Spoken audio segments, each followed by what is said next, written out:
Good morning, good morning, good morning. God bless each and every one of you.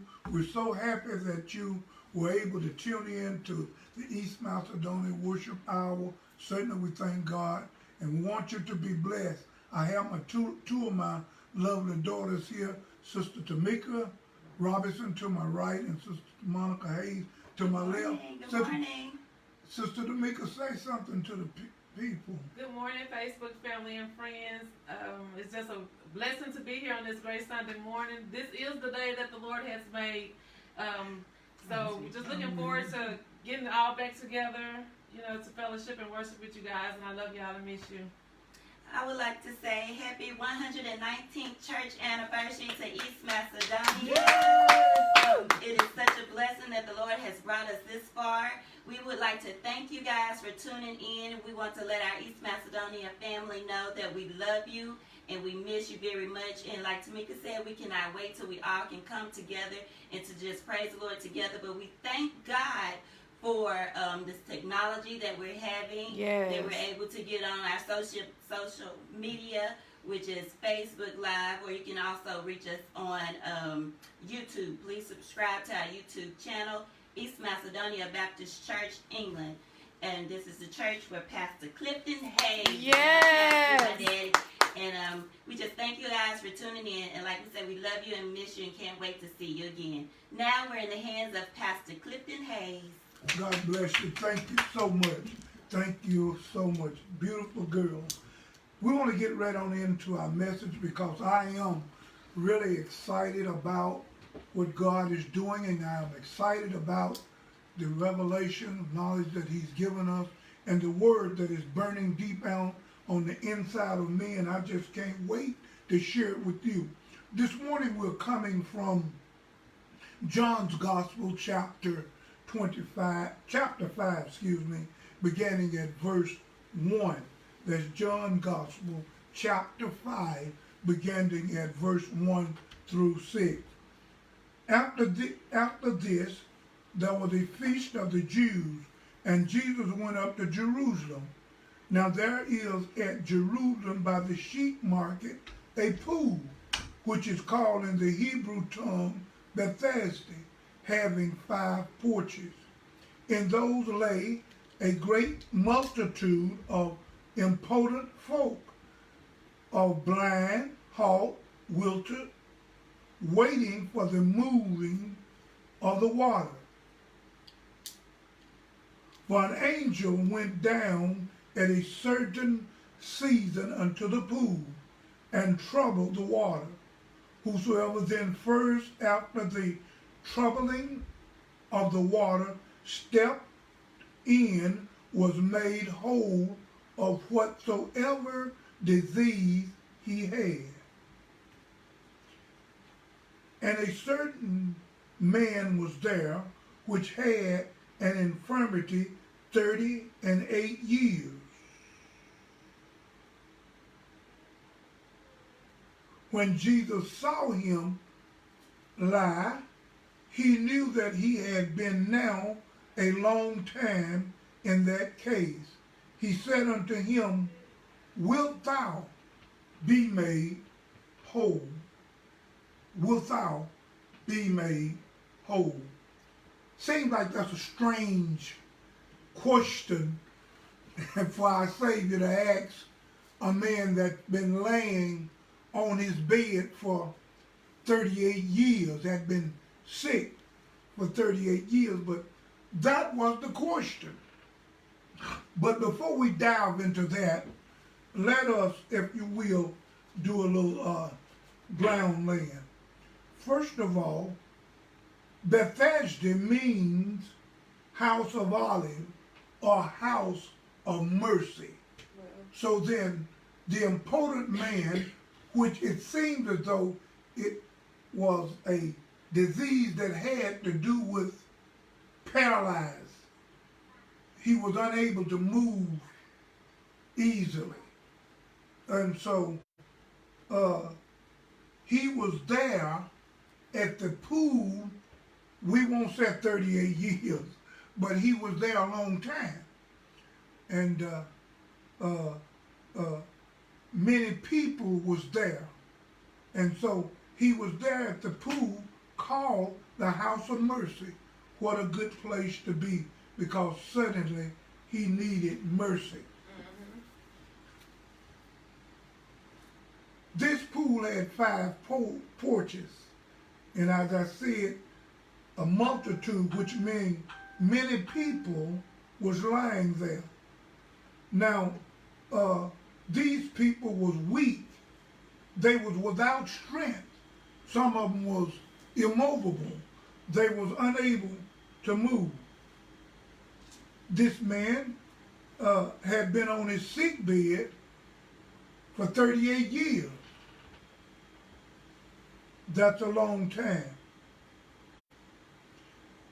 We are not told that he was infirmed for 38 years, and that apparently he moved with difficulty. I would judge that he had one of the worst cases of anyone that was there at the pool. Think with me, if you will, how frustrating it was for the poor fellow. Even if he hadn't been there for 38 years, he must have been there for several years.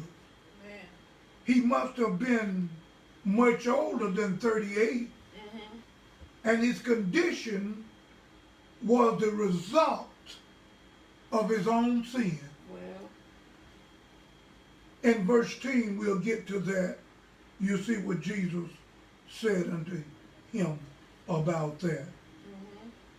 When we look at verse 1, it says, after this, there was a feast of the Jews, and Jesus went up to Jerusalem. There was a feast. There's about 3 feasts that was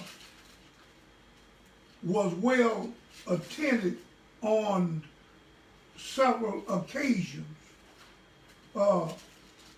And Jesus was there with them at the feast. So in Deuteronomy chapter 16 and verse 16, 3 times a year shall all thy males appear before the Lord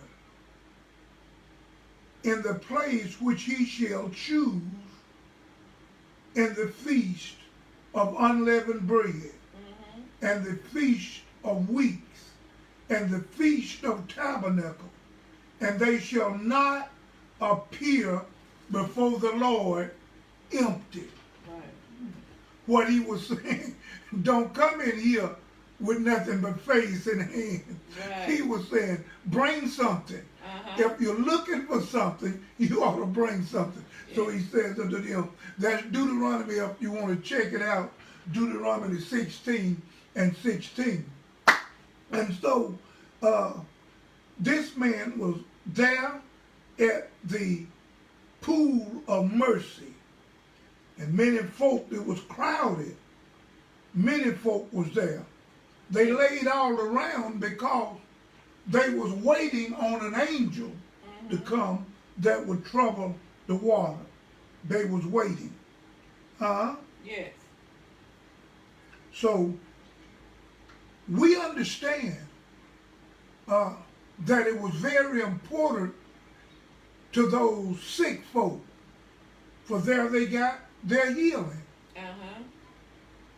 But isn't it something sad that when the angel would come, it would depend on who get healed, who had the most strength, who was the fastest, who was the nearest to the water. Yeah.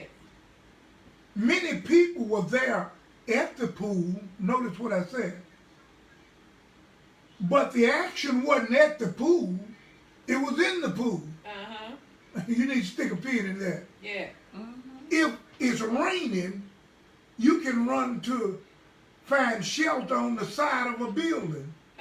But my sisters and brothers, if it rained long enough and it rained hard enough, you about to get wet. Yes, yes. Okay? Okay.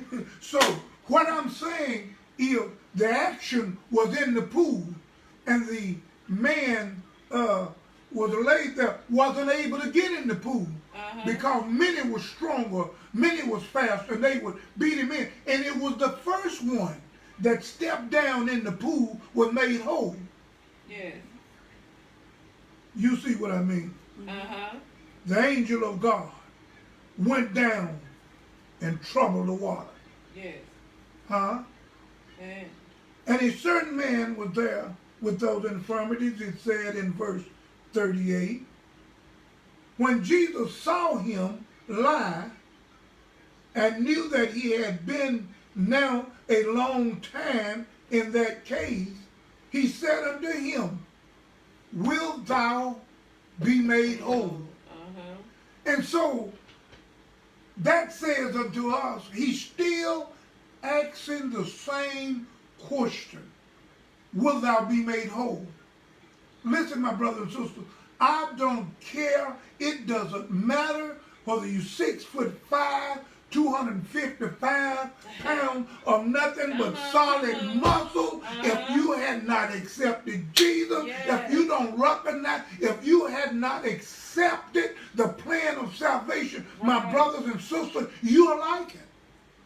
You're not whole. Yes. It doesn't matter. You have all your fingers, all of your toes, every eye, your nose is in place. Yes. You may have every limb, but my brothers and sisters, except you acknowledge Jesus Christ as the Lord and Savior, you are not whole. That's right. And so I suggest to you at this time, my brothers and sisters, that God is speaking to your heart even at this minute, even at this hour, even as I speak to you. And he's asking you the question, will thou be made whole? Yes. What he is really saying in essence is, would you like to be saved? That's what he's saying. Do you want to be? Many of you are looking at this broadcast and you're saying, I'm not satisfied with the life I'm living. I'm not satisfied with what I'm doing. I've got a good job. I've got a good family. But yet there is something I don't have. I feel void. I feel empty. My sisters and brothers, until you accept Jesus Christ, you will always feel void. You will always feel empty. But Jesus moved into the heart of your life. He'll bring in what you need to make you whole. Yes. I wish I had a little help in here. Listen, I told you, I'm excited. I'm excited. Yes. God is still speaking to us. Yes, he is. Isn't that right? That's right. This man was sick. He was weak. He had been laying there with many folk all around him. Isn't that right? That's right. And Jesus says to him, will thou be made whole? Isn't that right? That's right. This man had observed many folks being healed. Huh? Jesus asked a question to get his attention. First of all, number one, first to get hope into a hopeless man. Huh? His case was hopeless. And I think the light of hope had pretty much gone out. Huh? His light of hope was pretty well out. Yes. He didn't have it. It was gone. It had disappeared because he had watched for many years others getting saved and others getting healed, and he still remained in the same sad condition. Yes. Number two, and this is the most important, Jesus wanted to get the man's eyes off of the pool. Right. Jesus was standing there. Jesus was the one that had employed or sent the angel down to trouble the water. And this man had his eyes fixed on the water. He had his eyes fixed on the pool. His mind, everything he had within him was geared on the pool, because the troubling of the water, whoever would step in would be healed. And so he could think of nothing but the pool. He was looking at the pool. Yes. But Jesus asked him to get his attention without be made whole. Yes. Huh? He's asking us that today. The man should have answered the question. But he, as so many of us, went around by Jane's house. In other words, Jesus asked him, did he want to be made whole? And he says unto Jesus, I have nobody. Right. When the water is troubled, to put me down into it. But Jesus didn't ask him that. Jesus simply asked him, do you want to be made whole? Yes. Do you have a desire to be made whole? And so the man was so saturated and filtrated with his desire of the water that he was looking at. Jesus had to get his attention and get his mind, get his eyes off the water. And get his eyes on him. My brothers and sisters, you cannot lose with your eyes on Jesus. That's right. Peter began to sink. He began to fail when he took his eyes off of Jesus. My brothers and my sisters, the record says, look to the hill which cometh thy help. And I'm here to tell you, without a doubt, our help comes from the Lord. That's right.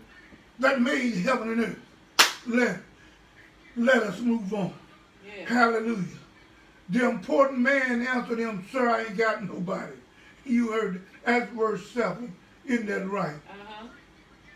Then Jesus says unto him, he wasn't worried about that. Jesus says unto him in verse 8, rise up, take up thy bed, and walk. Isn't that something? Here's a man that's been on his bed for 38 years. Yes. This bed had carried him for 38 years.